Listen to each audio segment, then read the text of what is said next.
भारत एक ऐसा देश है, यहां अगर किसी एक नेता की मृत्यु हो जाए तो टीवी चैनल्स बड़ी बड़ी हेडलाइन चलाते हैं। लेकिन मीडिया में इस बात की कोई खबर ही नहीं कि यूपी में पंचायत चुनाव के दौरान 71 जिलों के करीब 577 शिक्षकों की मौत हो चुकी है। 71 डिस्ट्रिक्ट्स में 577 टीचर्स उनकी मृत्यु हो गई क्योंकि उन्हें कोविड का इन्फेक्शन हो गया था। और सरकार की तरफ से जो चुनावी ड्यूटी में शिक्षक गए थे उन्हें वैक्सीनेट भी नहीं किया गया था। और ये एक ऐसा बड़ा मुद्दा बनकर सामने आया है जिससे ये साफ दिखाई देता है कि हमारे देश में राजनीति महज एक व्यवसाय बनकर रह गई है जिसे देश सेवा के नाम पर चलाया जाता है। यहां यह सवाल पूछा जाना बहुत जरूरी है कि ये पंचायत चुनाव क्या इतने जरूरी थे कि उनके आगे अगर 577 शिक्षकों की जान चली गई है तो उसके बारे में कोई बात भी ना की जाए, कोई प्रश्न भी ना पूछा जाए।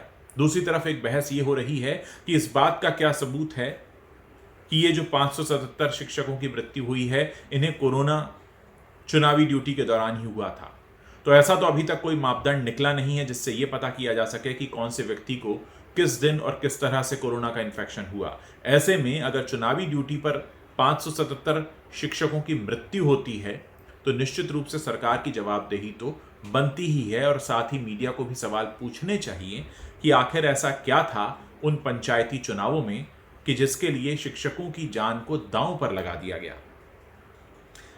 मैंने अपने इस वीडियो में एक बार पहले भी कहा और दोबारा कह रहा हूं कि इसी तरीके की घटनाएं इस बात को और पुख्ता करती हैं कि हमारे देश में राजनीति एक व्यवसाय के तौर पर उभरा है।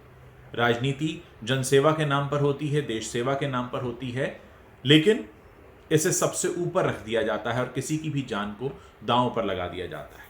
निश्चित रूप से जो स्टेट इलेक्शन कमीशन है उसको जवाब देना चाहिए।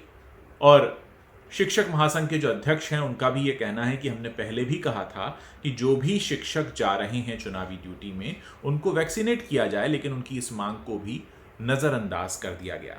अब सवाल ये है कि ये जो शिक्षकों की मृत्यु हुई है इसकी जिम्मेदारी कौन लेगा।